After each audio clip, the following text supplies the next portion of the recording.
Right. Hey, Glenn. Wolf, how you doing, buddy? Good. I brought you a whole bunch of more rock and roll stuff to show you. And as I told you before, when you have over 10,000 rock and roll items, this is the place, Glory Day Collectables, that you bring your stuff to find out what it's worth, whether it's passes, tickets, t-shirts, programs, posters, and other rock and roll memorabilia. Glenn's group, they analyze it. They tell you whether it's a real autograph, a fake autograph, a good poster, a good program, or whether they're copies. So now we're just going to go through some of the stuff. Well, the one thing a little bit different dealing with you is that because I know you promoted the shows, you met the artist, I don't have to check your stuff out quite as much. But a lot of things I get are just like inherited by someone. So they don't even know where it came from, because the provenance and all this stuff means so much. But with yours, you could say, it was this show, I was there, I got them to sign it. So your stuff's always safer for us to buy. We have to do more research when we're buying off someone off the street. Now, some of the old stuff that I brought Glenn, like if you look up here, you'll see the Beatles. Yeah, that's a rare poster from mid-'60s. And up in the corner, you see that Dell logo. Right. And when you see Dell on Beatle posters, it's back from the early 60s. Just like the Parlophone and the records. That predates Capitol and stuff, right? Capitol Hill and stuff. Some of the other things we buy, like obviously, I mean, you can see here, there's the posters, there's photos, there's autographs, charts, tickets. We do vinyl as well, but we're not as big in vinyl. We're more into the collectibles. But this is a good example of a great Beatles. Beatles are so collectible on everything, right? They're still the band that changed the world. And this was given to the record stores in about 77. So it would be worth more if it was from when the Beatles existed, like 62 to 69, but it's still, because it's a Beatles item, it's a big presentation item, and it was for the stores to slip in. These are 4 real albums. You slip them in to help promote, because Beatle albums still today, they sell more Beatle albums than almost anyone else, right? So that's a very collectible piece, but it's very thin plastic. It's got a little bit of cracking, but in that condition, it's still worth $3,000. And that came from Sam the Record Man, right? Yes, they were given to Sam the Record Man and Records on Wheels in Toronto, which were the 2 biggest record sellers at the time. Especially in Toronto, if you're in small town Canada, like even I grew up in Hamilton, I used to go to Eaton's or Woolworths to buy records, but in Toronto they had Sam the Record Man from way back to the 60s. Now that's a gold record, we get those too. Usually the band doesn't give up their own, but it might be the producer or sound engineer. This one's King Crimson, but the bigger the band, the more the record's worth. And if you get it like it's an artist's copy, like you know, this is Ringo Starr's gold record, then you're talking giant money. So some of the other stuff here, we'll show you that we have the different show posters: Santana, Yes, The Who. That one's a great one. The Chicago Jam you showed me a bit earlier. This is a rare one because it has Rush, and there's not many show posters of Rush. Now, here's stuff I give to Glenn to verify. This is the Rascals. And the Rascals were big in the 60s and early 70s, and then they broke up. And then they got together, and they did a tour with the original band, and they came to Toronto in 2013. And this is an autographed book about the history of the Rascals. So what you have to do with autographs now is, because there is a lot of fraudulent autographs. And rock and roll isn't the worst. Sports is better, but there's quite a few rock and roll, and it could be one of 2 things. Either it's a facsimile or they got a roadie to sign it for them, but sometimes they're just stoned and they sign really sloppy and nobody can check it out, right? They know, I got that right from Keith Richards, but it doesn't check out because you need what they call third-party authentication on those type autographs. So we fly in the best authenticators in the world, James Spence authenticators out of New Jersey. They come here, they do 700-800 items at a time. A good example of a real high-end item they did for me, I just bought this picture recently, Cops Coliseum, which is First Ontario now in Hamilton. That's their big arena. They hosted the Grateful Dead there back in March 21 and 22 of 1990. And the event organizer there was given this by the band. The fact that Garcia died, and this gentleman in the middle here, he died shortly after, Brent Midland. He died 4 months after the show. So to have something signed by all 6, now they have already authenticated it. We're waiting for the letter to come in. They're gonna, and here's the ticket from the concert as well. Now, this photograph will probably sell for about $8,000 US. Wow. That's how collectible. The Grateful Dead are. Yeah, if you had all 4 Beatles on a photo neatly done like that and authenticated, you're talking 50,000, 60,000. Stones maybe less, probably less than the Grateful Dead would be, because Grateful Dead, first of all, there's a lot more collectors, but with 2 guys dying early. Right. Now, if you have a Stones item with Brian Jones, who did die early, then it's worth more. Because people always like getting the original. And these are the 6 original Grateful Dead artists that were in the band. So we're going to talk a little bit about tickets. I gave Glenn some of my tickets. Unbelievable. You gave me A to Z. The best thing I liked about yours, they were in all these like file cabinets, but by letter. So all the A's were A. I mean, it really helped a lot and organized. Because I don't know how many tickets you gave me. What, 2,000 maybe? About 2,400 show tickets of my own shows that I personally went to. Okay, and now I give them to Glenn, and he evaluates them. Right. And luckily, in my heyday of being in Maple Leaf Gardens as a regular, I did save some tickets. Now, I didn't see the Beatles, but I bought a Beatle ticket from there. Right. But I did see George Harrison. And this one you can see, Paul. We did get it authenticated, likewise with that.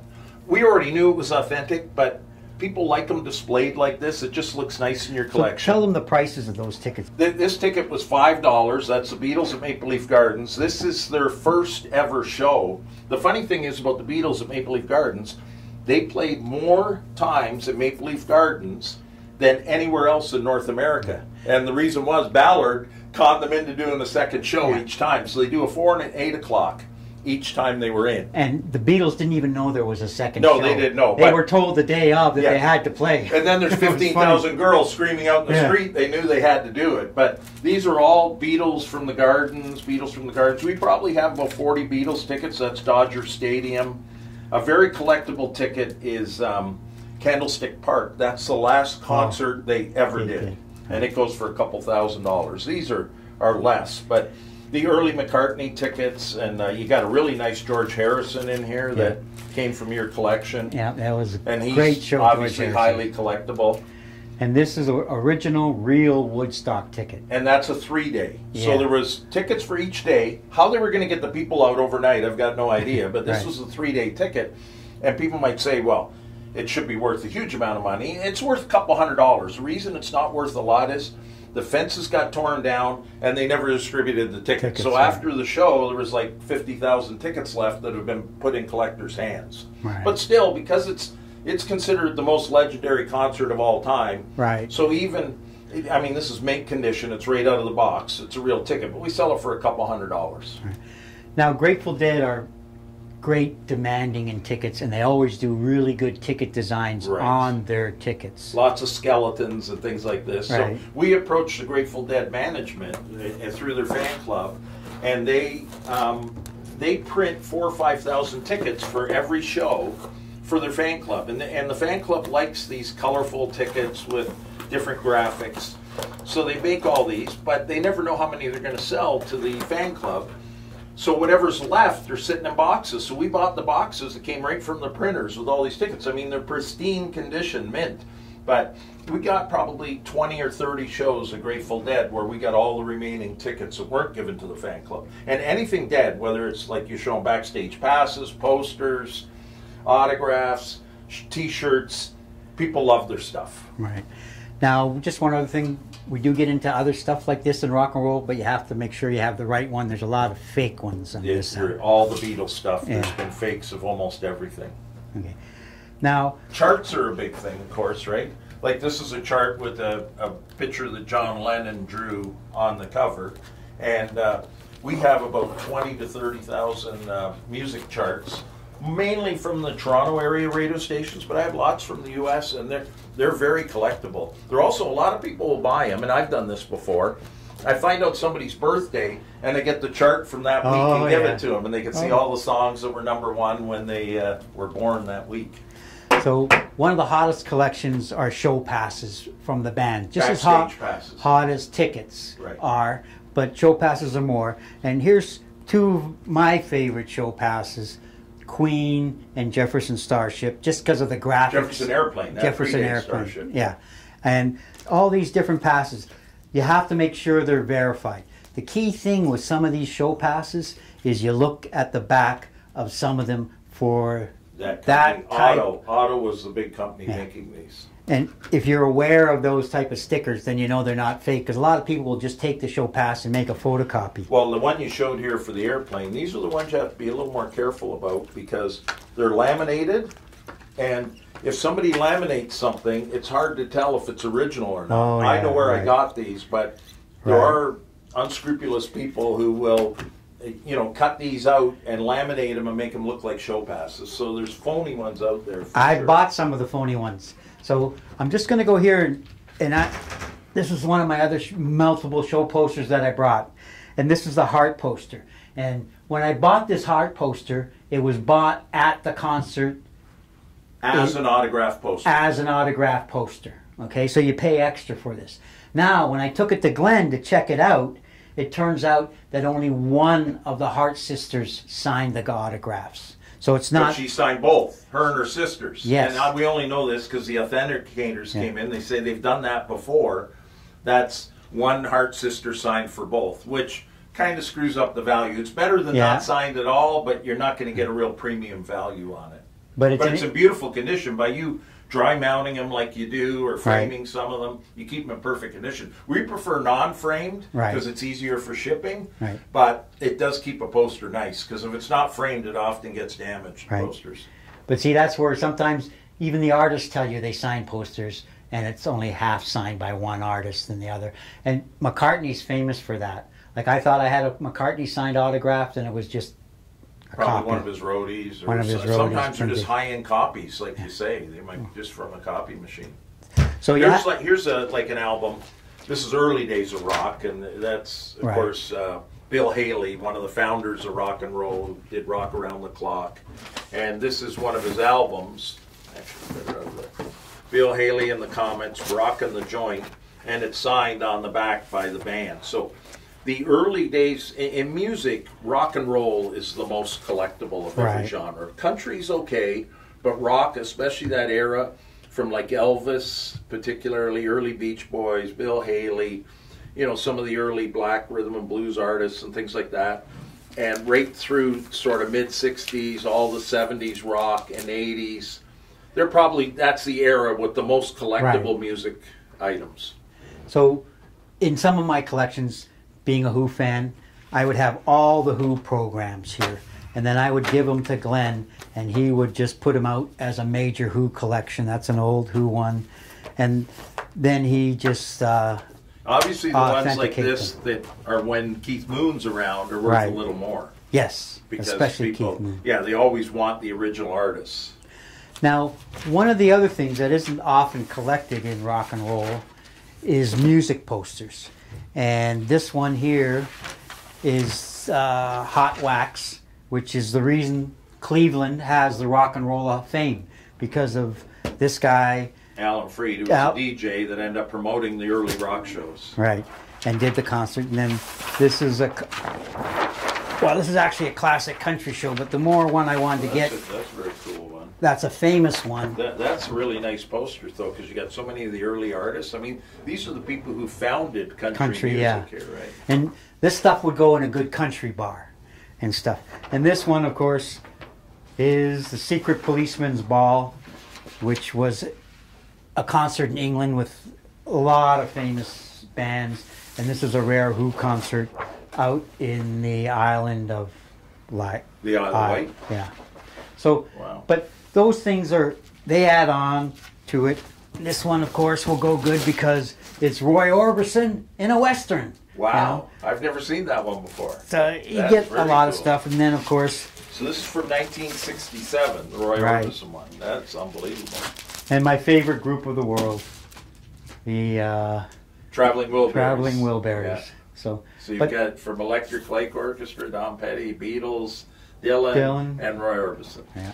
And they all play. Now, there's like Petty, who's left of his band, plays this. When I saw ELO, they played all the Wilbury stuff. Obviously, Harrison's not with us anymore, or neither is Ross. So now we're going to go upstairs and look at some T-shirts and programs and give you an idea how we identify them and then evaluate them.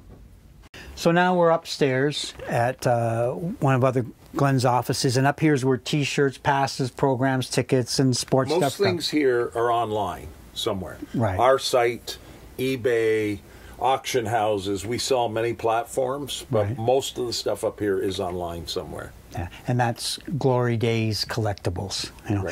Now, up here were T-shirts. We're going to show you some of the best T-shirts. Yes.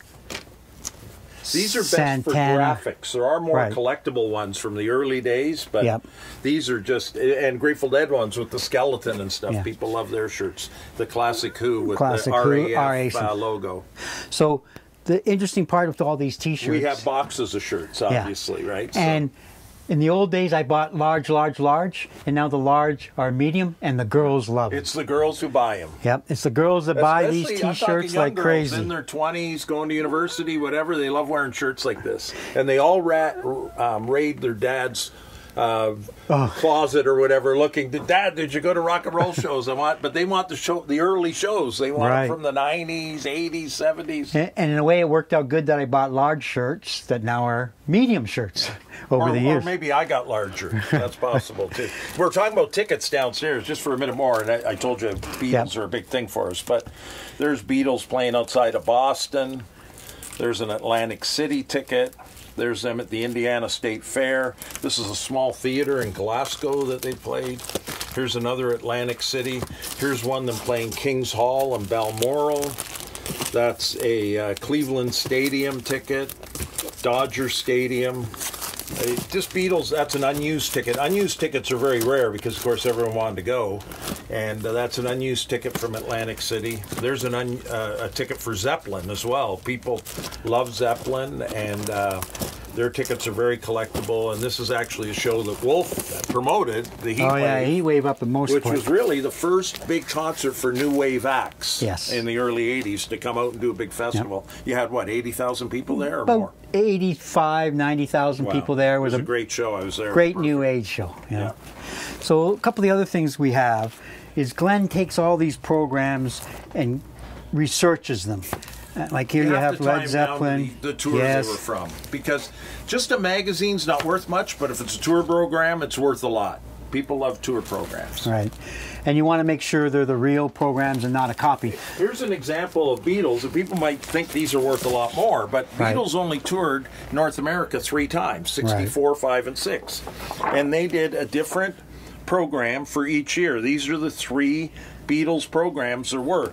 The odd show may have done a little handbill they handed out, but these are the main programs. But because they were made for every date in the tour, they're only worth about $150 each. Whereas if they were more specific to tour dates, they'd probably be worth thousands each. But they're still very collectible, but there's lots out there. The other thing is about Beatles stuff, and a lot of the early rock stuff, it was mainly young girls that collected it more than guys. Right. Often has tape in it where they put it in a scrapbook or they wrote their notes. I went with Judy, or I did this, or or they write I love John on them. So you'll see a lot of notes like that, and it does hurt the value a little bit, but people still, if it's rare enough, they'll buy it even with some writing on it. So later on, we're going to go into another studio, folks, and we're going to give you examples of some of the stuff we had of those 10,000 items and what they went for on sale. I'm just going to show a couple other things quickly. The Fillmore. The Fillmore East, this is one they had in New York. It didn't last as long as the West, but all those famous theaters, the Avalon, everything in San Francisco, hugely collectible, and all the big acts. Jimi Hendrix, The Doors, they all played there. So that's a program, and that's one of the tickets. This is a Queen. Everyone wants Queen when they had Freddie Mercury. Yeah. I mean, it's so much more That's one of my early Queen programs with a really good picture of how young Freddie Mercury was. And this is Dave Clark 5, who at the time were as big as the Beatles in '64. It's like, who's going to be the biggest band? People used to argue at school. Obviously, it ended up being the Beatles, but that's a '64 program. See, look how young Queen looks in this program. And this is something we'll chat about later when we go to your studio, about Cheap Thrills and where we all used to get our tickets. This was the first real ticket club in the world for rock and roll music. it was a membership that if you joined it, you were guaranteed show tickets at Maple Leaf Gardens. Right. And I would often, because I have so many charts, I'd look for charts that relate to the tickets, and I put the chart with the ticket. This is how to win Beatles tickets for a show at Maple Leaf Gardens. So there's so many Beatles commercial items. NEMS was the company, NEMS, but they licensed everything. So there's thousands of collectibles, but they're all worth money if they're original. You just got to watch for knockoffs. So later on, too, we'll get into some of the oddball stuff that isn't the regular T-shirts, programs, and tickets. Right. We'll get into stamps and bobbleheads and cars and buttons and pennants and stuff. Yeah. And we'll show you that at the next phase. Okay, that's good. All right. We're good? Yep, we're good. Right, good. Perfect. Yeah, so... I mean, next time, if you want to pull more stuff out, we've got lots of extras. We can find Grateful Dead shirts in here. And in fact, we'll later pull some pictures of the Grateful Dead shirts because they're the most sought-after T-shirts. Here's one of the weirdest collectibles you'll ever get. Michael Jackson air fresheners. Michael Jackson air fresheners. Yes. Yeah. So these were sold in the day. You can see it's probably from the 80s based on the image of Michael Jackson, but those air fresheners were... I don't know where they sold them, if it was at record stores or where. I bought it like it is, and somehow I don't think it was that successful a promotion. Yeah. Of course, they say it smells like Michael Jackson. I don't know what that's supposed to mean. But, anyways, I know, we've had that here for years. Many other weird rock and roll items, especially buttons and stickers and pennants, and we'll get into those in the next phase. We just wanted to give you an idea of the programs and where to go to sell all these items. All right, put that. Here we go. Good. So I'm going to send you later next week a copy. Hey, Glenn. Wolf, how you doing, buddy? Good. I brought you a whole bunch of more rock and roll stuff to show you. And as I told you before, when you have over 10,000 rock and roll items, this is the place, Glory Day Collectables, that you bring your stuff to find out what it's worth, whether it's passes, tickets, T-shirts, programs, posters, and other rock and roll memorabilia. Glenn's group, they analyze it. They tell you whether it's a real autograph, a fake autograph, a good poster, a good program, or whether they're copies. If I'll get lucky, I'll find a joint in this pocket. No, nothing. Too bad. It's always good. You never know when you find drugs from one of the roadies.